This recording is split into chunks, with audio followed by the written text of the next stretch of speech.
now, the show that bridges the gap between faith and business. Welcome to Bottom Line Faith. On today's show, Ray is joined by Super Bowl champion, entrepreneur, and CEO of the Stack Pickle, Gary Brackett. In order to experience life, in order to experience your greatness and what God has put inside of your life, you're going to have to step outside of your comfort zone, deal with that fear, and do it anyway. Because fear is always going to be there.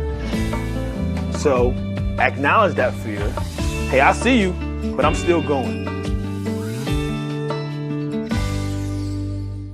Well, hey, gang, this is Ray Hilbert, your host here at Bottom Line Faith. We'd like to welcome you back to another episode of the program where we love to bridge the gap between faith and business. As you know, if you're a longtime listener or viewer here, we travel the country and we interview some of the most amazing Christ followers who are entrepreneurs, CEOs, business owners, and marketplace influencers.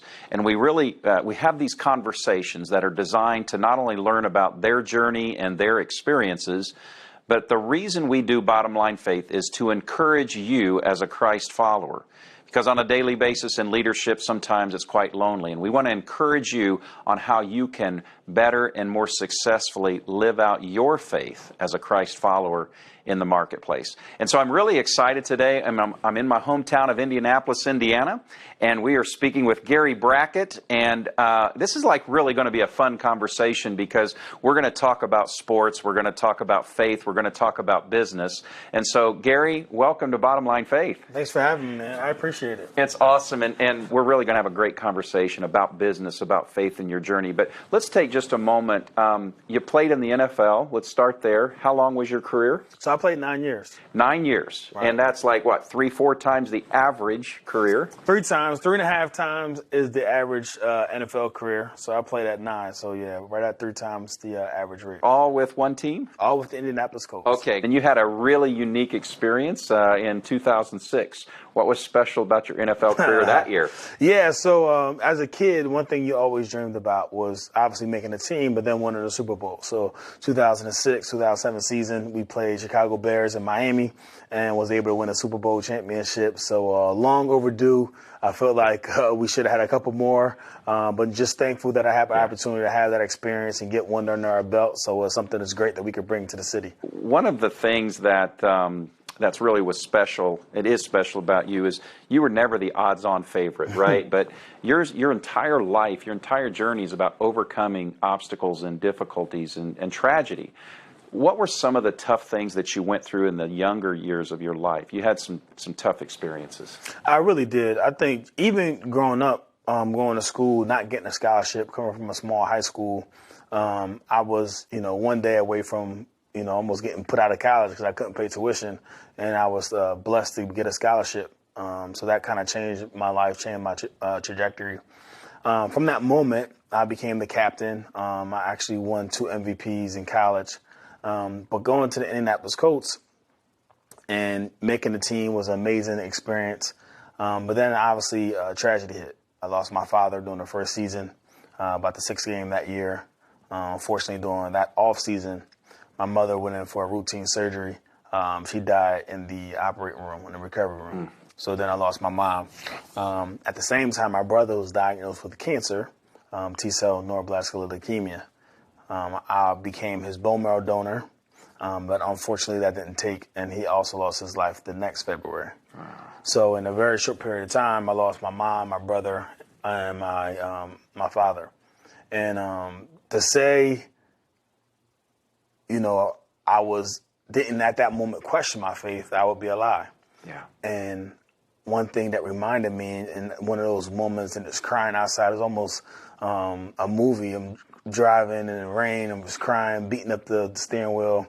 And I go home and I go inside of my bathroom, and there is a poem on the wall that I probably read 1,000 times and never really sunk in.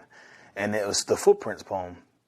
And in Footprints, when the man's questioning God and he's looking over his life and seeing that at the worst times of his life, there's only one set of footprints.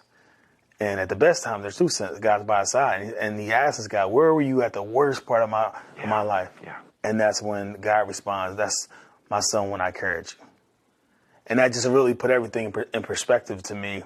And I started, questioning God and just started asking, what do you want me to get out of this? Yeah. Yeah. And that was in the first year or two of your That was career? 2003, 2004. Yeah. And so here you are, there's the epitome, the pinnacle from a professional career standpoint, and, going out in front of 50,000 fans every weekend and in the papers and in the media. What is it about, the professional athlete that most people don't understand? I mean, you had these real life issues going on, and yet you also had to perform. What's that like, and what should we understand about these people that we're seeing in the arena? So it's funny, and I get it now just as a fan. Sometimes we hold our professional athletes to higher standards than sometimes we hold ourselves. Yes. And even then, they don't recognize we're playing football. It's a game that we love, but for us, it's a job. Like, no matter we win or lose, we still got kids to take care of. A lot of us have wives and different things going on outside. Yeah. So, you're real people. Yeah, exactly. So it's almost like if you lose a game, like, why is he smiling during the interview? They just lost. And it's like, because it's a job. Like, if you have a bad day on your job, do you go home and kick the cat? Like, absolutely not, right? Like, life goes on. And I think the fact that we're real people and we go through real things, it'd be funny when during a peak, I would drive around and I'd be like pumping my gas. And then people at the gas station, oh my God, like, you're pumping gas? It's like, yeah, this is what happens. Like, it's not magic. Like, we don't have a butler. So it's just funny that people think, they put you on this pedestal, don't realize that we go through real life stuff. So how did you work through that painful part of life, that mother, father, brother, all in a very short period of time? What got you through that? You talked about the poem and the footprints, but it's not that simple always, right? So what really got you through? It's amazing in the Bible, I think in Proverbs 27:17, it talks about iron sharpening iron. Yes, sir. And at that point in my life, we had a lot of strong Christian men on our team. And if it was not for David Thornton, Cato June, some of those guys, Tariq Glenn, praying for me, making sure that I was okay, getting me out of the house, taking me to Bible study, getting me to church. I think that really pulled me through, because so many times I think when someone encounters a loss, we offer, hey, if anything you ever need, give me a call. Well, the last thing that person wants to do when they're going through grief is to now call someone and potentially set themselves up for more disappointment if you were to say no. That's a great point. And I think what they did is they didn't offer. They came to my house and said, we're going to Bible study. I love that. We're going to dinner. And I think that really put things in perspective. So now when people are going through stuff, like, hey, do you need food? I'm sending food. What is your address? I'm sending you flowers. I need to, where are you at right now? Yeah. And I think instead of, asking someone and putting the burden back on them, I love that. actually taking action. And if they don't eat the food, but I know I made the attempt. And I think that's powerful. And a lot of people miss that point when someone is grieving or going through something. They're like, hey, if you need anything, give me a call. Yeah. It's like, no, you can actually help someone. Yeah, that's faith with action. Yeah, exactly. Right? Faith with action. No question. And so, did you grow up in a Christian home? Tell us a little bit about the background with your family. What was the early life for Gary Brackett like? Yeah, I grew up in a Christian home. My mother actually became an ordained reverend by the time I went to college. So she was studying, but before then she was the choir director. So we were all in the choir. We had Wednesday revival. So we were in the church quite a bit. My father, at one point in his life, really questioned his faith. Yeah. He was a military veteran. He suffered from alcoholism for a part of his life. And there was some dark times where we would go to church and it would just be, the kids and my mom. My father went and got helped. And when he came back, when you ask him today, and unfortunately, like I mentioned earlier, he's not here with us, but he could tell you, I've been sober for 9 years, 27 days, 4 hours, and 13 minutes. Yes. And that was a badge of honor for him, man. I respect him for that, because I realize how strong you have to be to get away from some of those strongholds that we have on us. Yeah. So he's just a strong, but he was very, he had a lot of faith, and I just saw what it did to him and just outlook on life. So it was an amazing experience. Fantastic. So NFL career, 9 years. I want to talk about the end of that and the transition, because we'll get into business and what you're doing with your life now. What was it like towards the tail end when you began to realize, hey, this is coming to an end? Walk us through your thought process there, and then what began to transition you into what you're doing now. So it's funny. Even when my career was ending, I read a book entitled "Dig Your Well Before You're Thirsty," and I knew that it wasn't a if, it was when. I wouldn't be in the NFL anymore. So for me, I was just planting seeds, and I was meeting with people inside town, going out to dinners, interacting, doing internships, and really just learning about the business community and what that was going to be about. I think.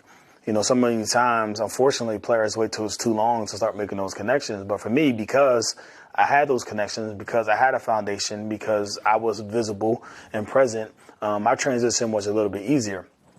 I'll tell you a funny story, though. So when I did retire, I was about 31 years old. My wife, she's my doctor, so she was in residency at the time. So my son was 3, and he sees mommy going to work, and he sees daddy's golfing every day, coming home. So my son looks at me and he says, "Dad, like, what are you going to do when you grow up?" And I'm like, "Are you kidding me? Like, do you see this ring? Do you see this house? Like, what do you?" And I was offended. Like, what is this kid talking about? But it's one of those sleepless nights, man, when you're just thinking, like, man, what I'm going to do with my life. And at that moment, I decided to go back to school and get my MBA from George Washington University. And the reason being was because I feel like we all have our own toolboxes in life. And we choose our tool of choice, right? And for me, for majority of my life, the tool of choice was a hammer. The challenge is when you only have a hammer is that every situation looks like a nail. So I had to go back and recalibrate some things and learn that every situation does have to be a nail. Some things could be a ruler. Some things could be, a wrench. Some things could be a screwdriver. So it's just amazing opening up that skill set again and just really looking at things with a critical eye and not just, being stuck in the way that I was thinking, kind of expanding my vision, if you will. Oh, that's fantastic. So your title, what you do is you are the CEO of Stack Pickle. Correct. What is the Stack Pickle? Yeah, so the Stack Pickle is a sports bar here in Indianapolis, Indiana. We have 10 locations. We have, obviously, burgers, wings, some adult beverages as well. But we really just pride ourselves just, providing great service, great food at a great price. Yeah. And of everything you could have done, you mentioned, hey, I went back, got my MBA, look at different opportunities in life. You probably had a lot of options, right? A lot of connections, to your point earlier. Why did you choose the food service industry and the Stack Pickle? What drove that? Yeah, and we talked about it earlier. My mother, an ordained reverend, a lot of times in my life just struggling with different, things, being a leader of the team, whatever, and, just deciding what I want to do when I get older. And one thing that she used to preach to me was that the greatest among us will serve. And I think even in the Bible, right, Jesus went down and washed someone's feet. And I think that type of mentality, and it's surprising to people when they see me bringing out their food. And a funny story, one time, March Madness, we were short-staffed. So I go to the restaurant. I'm supposed to be there just to shake hands, kiss babies, and we're missing 3 people. So I go back into worker mode. So I'm clearing the tables, going back in the back, and I can hear some guys at the table whispering like, "Hey, I think that's Gary Brackett. He used to play football. I think he works here." And it just like... So really, like, what is your job? Is really whatever it takes, right? The CEO is just, you just have different, things that go on inside of a business. Really, whatever it takes. So, what are your dreams for what you're doing? My dreams is just really, I want to grow responsible. I think, a lot of times franchisees come out the gate and they grow and they take every possible person that comes that can write a check. And I think they get into trouble because they get some people that doesn't align with their culture. So I'll make sure I want to be careful. I want to grow about 6 to 8 stores a year for the next 5, 6 years. And at that point, I really just assess where I'm at in my season in life and where that goes. One thing that is amazing is just the opportunities that I'm able to afford people. I see people that came to me and they were hostess, then they went to, servers, then they were managers, now they're general managers, now they're helping on our franchise side, no no college education, but making a good enough wage to buy a house. So, that's a huge responsibility, having that, sort of people that work under me. So I definitely want to make sure that we stay focused on the right things. Yeah, absolutely. I want to talk about some of the lessons you've learned. You started, or you began this business how long ago? So I invested in 2011, Yes. and then I brought the business out right in 2013. Okay. So as you look back over the last 6, 7, 8 years in this business, Right. share with us maybe one or two of the big lessons, as we sit here today having this conversation, where I've really learned this, or I've really, taken away this. And then I want to connect your faith to those lessons. So what is a couple big lessons you've learned? I think one of the biggest lessons is just patience. Okay. And I think so many times we compare ourselves against different people, and we don't know that person's story, but we want to be exactly where that person is right now. And I thought that I could take the elevator. Mm-hmm. And no matter where you're at in life, in order to have a successful, long, sustainable success, you got to take the stairs. And there's so much value in taking the stairs. There's so many muscles that are built, conditioning that occurs on when you're taking the stairs. And yet I see it time and time again, and I felt prey to this, that I thought that I could take the elevator. And it doesn't work that way. Mm-hmm. So I had to learn some hard lessons in the beginning, picking some bad sites, closing locations, hire some pretty senior people, having to let go of them. Yeah. I'm thinking that, wow, I can hire them and I can sit back and I can go golf and let them run it. And it's like, no, you need to learn the business. So that patience really plays out for me today. And then now I'm, again, putting my 10,000 hours. And it's I go to about 4 or 5 conferences a year. I read books, podcasts, YouTube videos, and that's just trying to be a student of the game. You're a lifelong learner, and that's it, man. Yeah, and that's what you need to be. I'm also, it's funny, I'm working on this course. I get asked to mentor people a lot. And it's impossible to mentor, as many people. That doesn't scale well, what I'm doing. But I'm putting together like an e-course, so like a webinar series just on developing a championship mindset. And with that, it just talks about, how does a champion approach different things? And one thing is that he never underestimates his competition or his amount of work. And I think so many times we get success in one area of our life and think that's transferable to every other area. Well, success isn't guaranteed transferable. The skills you learn to have success are. Okay. So those skills still have to show up in that other area of your life in order for you to have that success. So in the midst of that, where does your faith play a role in all of those lessons? How's that connect? Yeah, I think it's having faith. I think it's just having that. I think for me, faith has to be active. Okay. So saying that you have faith is not enough. Practicing faith, I think, is how in business you should act, right? So it's not enough to say, hey, I have faith that this, that this is gonna work out, but yet you're worried and you're anxious and you're doing all these different things. I think you have to make a decision based on the information that was given to you. And you're not always going to have 100% of the information available before you make that decision. That's right. But with 80% of the information, you have to make an educated decision. And then you have to believe in the decision that you made and have faith that it's going to work. Yeah. And so many times I see people, micromanaging and doing so many different things. It's like, no, the goal is to make a hire, give them the job description, train them for their job, and let them do their job. Yeah. That's right. And I think that's the part of having faith and having active faith that I've become a lot better at. I'm a firm believer that people build brands. And the reason it's not Gary Brackett, Stack Pickle, because it's not about me. It's about the brand. And I want to bring people in that are brand ambassadors to help us build something. And if they're stronger than me, like if someone comes along and they're a great CEO, right, I might have to look for something else to do. That's all right. And that's all right. And so let me ask you this: as you look at your business and how it's growing and the lessons learned, how do you see it as a ministry?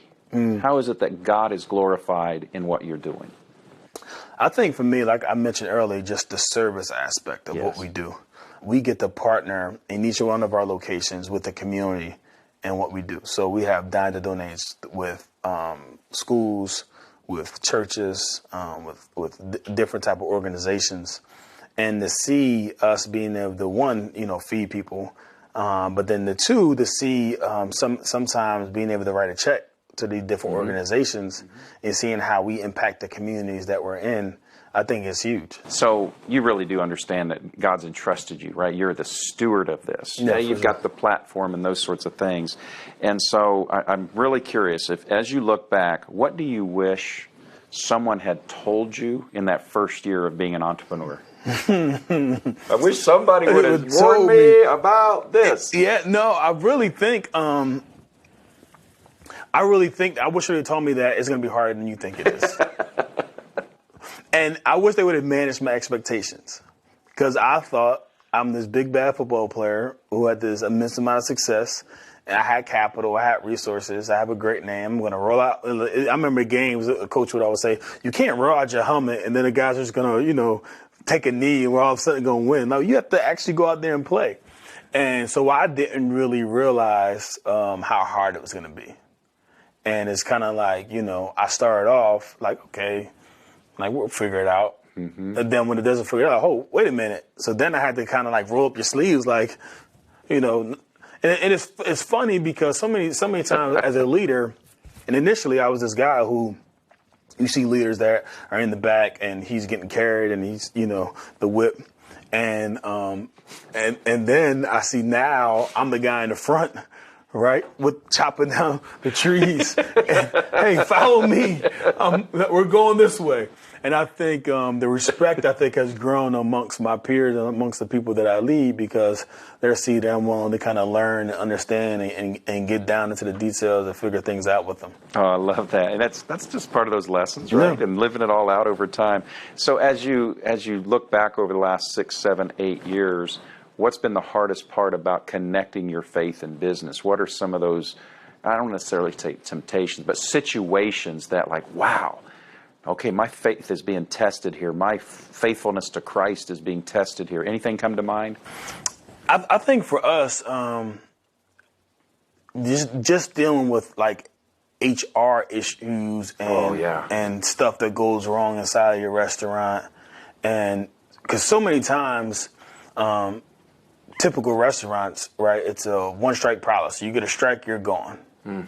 But then that forgiveness and that empathy and that grace, and when something happens with one of your employees, do you just say, all right, you're fired? Or, and I'll give you an example. So one of our employees, obviously we're a sports bar, we serve alcoholic beverages. So one of them, they served excise. They come in, they put on this thing, they do this little skit where a guy comes in, girl comes in, girl leaves, guy orders 2 drinks for him and the girl who just left. Well, we're supposed to ID everyone. So at the time, the bartender's busy. He didn't look up. He saw the girl come in. He didn't know someone else checked the ID because there's 2 bartenders at the time. Started serving him a drink. All right, excise, you're busted. Here's your fine. Come down. So the manager calls crying, and this is a valiant employee. He says, man, I hate to lose this guy. And he's like, everywhere else I've been, if someone got busted, they got fired. And I'm like, why are we firing him? He's like, because he broke the rules. I'm like, 1, I bet you he'll never do that again. Yeah. And 2, he's one of our greatest employees. So if someone else down the street did the same thing and they got fired and they came to us and was a great employee, will we hire him? I said, absolutely. So why not discipline him, show him that we do not approve, show everyone else that, but then give him a chance to redeem himself. So that's what he did, and then he became a great assistant manager for us for a couple of years. And I think, example. Yeah. And you just so acting and not just emotional, but thinking like I'm imperfect myself. I also am flawed, And being able to, in some situations, it's non-negotiable, but that in situation, we were able to recover him by showing him a little bit of grace, a little bit of mercy. I love it. I'm sure that at some point in your career, you busted a coverage. You missed an assignment, and Coach Dungy didn't say, "Gary, sorry, you're off the team now." Right? It's just amazing how when we're sometimes in a leadership position, how we think we never stumbled when we were trying to learn how to walk, and how if our child was learning how to walk and they don't walk, she's never going to walk. Yeah, I'm going to give up on her. Yeah. No, we kept on working that. I think for me, my goal is to be more Christ-like and less Christian. Oh, I love that. There's a difference, right? There's a big difference. And so many people think that they're a Christian because every Sunday they show up to church, but then when they leave church, they don't act like they know Christ. So for me, in my everyday walk, if someone can look at me and say, "Oh, yeah, I know he's a Christian. I just saw he just held the door for this old woman 30 extra seconds, or he spent time." Or our big thing that I do, I used to travel with my children, and sometimes my wife wouldn't be there, and sometimes my wife would travel and I wasn't there. And I know how hard that is. You got a kid, you got a stroller. Yeah. I mean, it's crazy. So anytime I'm in the airport and I see it, I stop and say, "Hey, do you want me to get your bags and walk with you? Like, I know what you're going through. I've been there before. I just want to help out." And just the faces on some of the moms are just like, Yeah. "Yes, please. I don't know you. You're an angel." This may not end out well, but yes." Because they're thinking, right? Because when you stop, you land, you're thinking like, "How the heck am I going to get this bag, get this stroller?" She's crazy. Crying. How's that going to happen? Oh, that's right. So it's just amazing for me just to show up in different areas like that. I love it. I love it. I'd like you to just kind of think for a moment about our audience that's listening to this conversation. We, as we said in the opening comments, we really are here just to be an encouragement. Listening right now, there's going to be business owners, there's going to be leaders, executives, probably coaches and so forth, and they're maybe in a moment of discouragement. They're like, "Wow, what am I going to do? I'm just so despondent. Nothing's going right." What word of encouragement would you have to someone who's listening right now to kind of make it through? For me, I think Joshua 1:9 talked about, "I arms you to be courageous, to be feared, for the Lord your God will always be there with you." And I think so many times people have this notion that, successful people don't have fear. Yeah. You're so brave. And the reality is I was afraid. Every game I played, I had fear. And people think, fear is something wrong with that. And I shouldn't be afraid. Well, if you're not fearful of nothing, you're probably in your comfort zone. And nothing ever grows from your comfort zone. So in order to experience life, in order to experience your greatness and what God has put inside of your life, you're going to have to step outside of your comfort zone, deal with that fear, and do it anyway. Because fear is always going to be there. Yeah. So acknowledge that fear, right? It's showing you there. Hey, I'm here. Hey, I see you, but I'm still going. There you go. And I think so many people let fear cripple them. And I don't think fear should cripple you. I think you should notice fear. You should respect it, but you say, "I'm doing this anyway because I have faith. My faith is bigger than my fear." Yeah, that is so powerful, and I want to tie into something that I know that's a very big passion that I think's got to be rooted in this. You talked earlier. You lost your father, you lost your mother, then you lost you lost your brother to cancer, right? And that could cause you to cower down and walk away from God and those things. But you've gone just the opposite way. I'd love to just for a moment talk about your foundation. Talk about those moments of darkness that have led. I interviewed someone earlier this week, and they made this statement that in your pain, you'll find your purpose. So you've been through a lot. Talk to us about your foundation, how it started, and what you do. This is amazing, what you've got going on. Yeah, so for me, when I was going through my dark places and when my parents passed away, my brother, at one point in my life, I wanted to quit.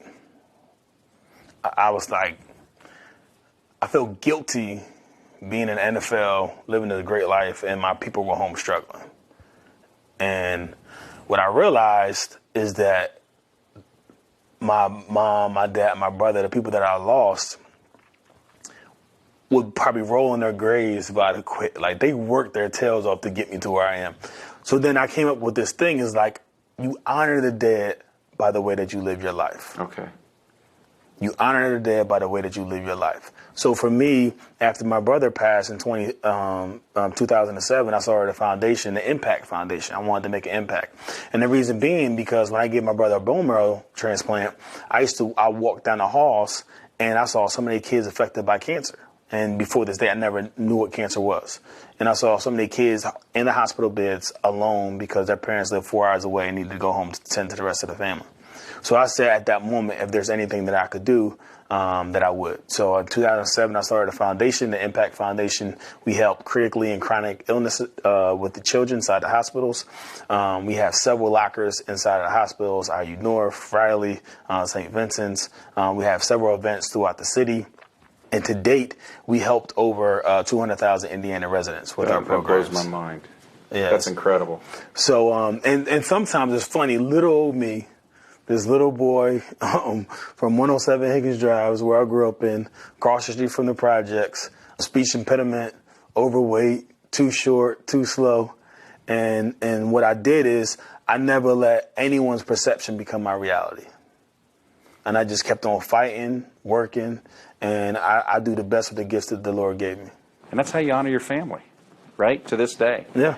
So how can folks learn more about the foundation and what you're doing? So GaryBrackett.org is my foundation page. You can learn more about information there. And for me, my Instagram, Twitter, all is the same. It's just Gary Brackett. Gary Brackett. BRACKE.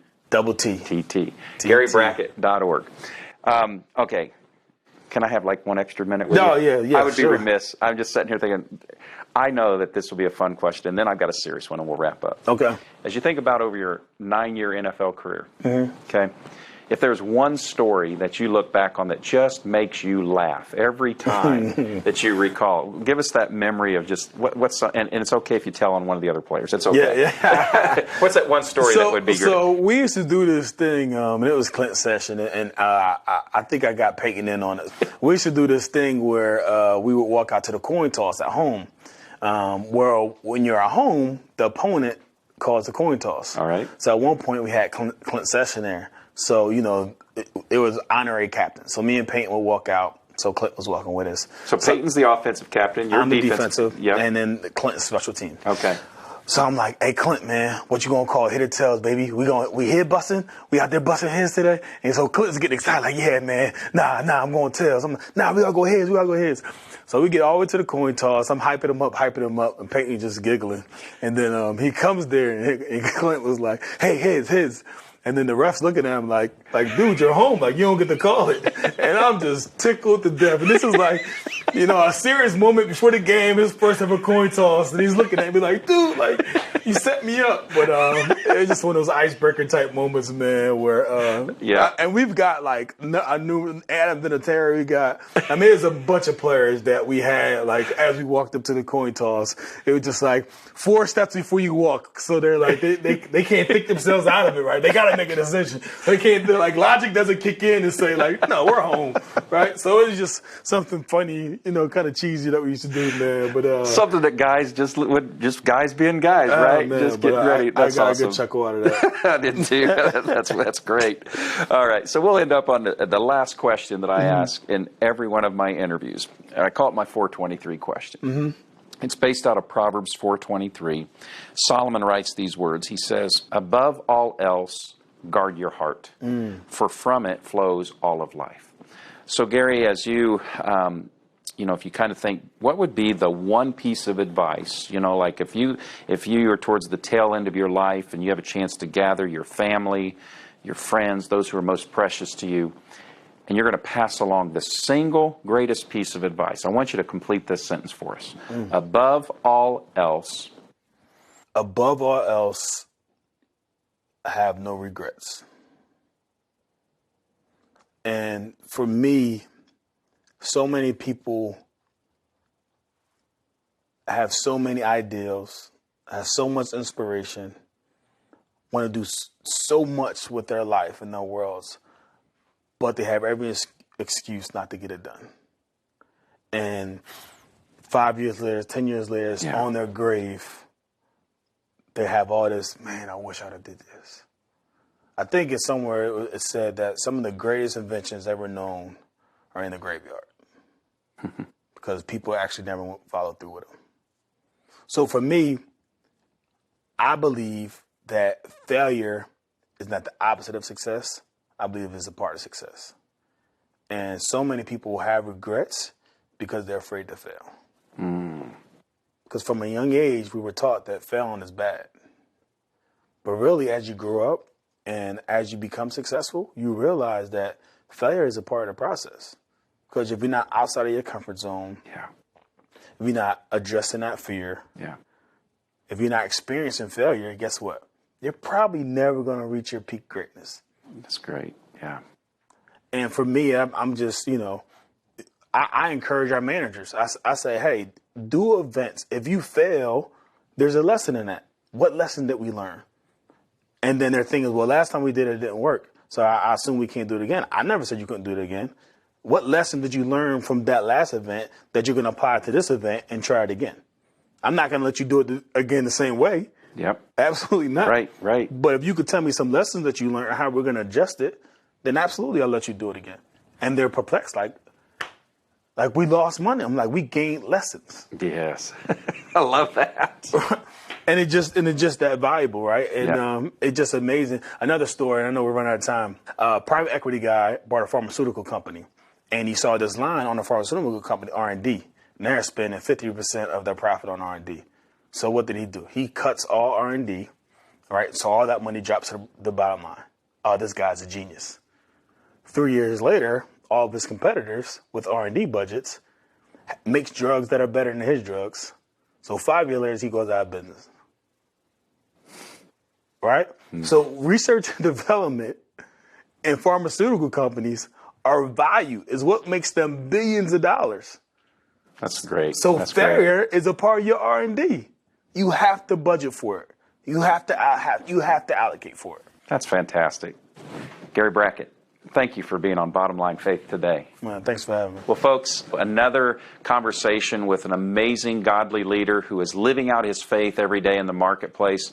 That's what we're about here at Bottom Line Faith. We'd like to encourage you, if you haven't been to the website, go to bottomlinefaith.org. We have over 100 other interviews just like this on that site. You can check us out on Stitcher, iTunes, Google Play, all of the normal platforms as well. Hopefully you're a regular subscriber. If not, click on that link and become a regular subscriber here at Bottom Line Faith. Until next time, I am your host, Ray Hilbert, encouraging you to live out your faith every day in the marketplace. God bless, and we'll see you next time. Bottom Line Faith is brought to you by Truth at Work. If you'd like to hear about new episodes or listen to past episodes, visit us online at bottomlinefaith.org. You can also subscribe to the show through Google Play and iTunes.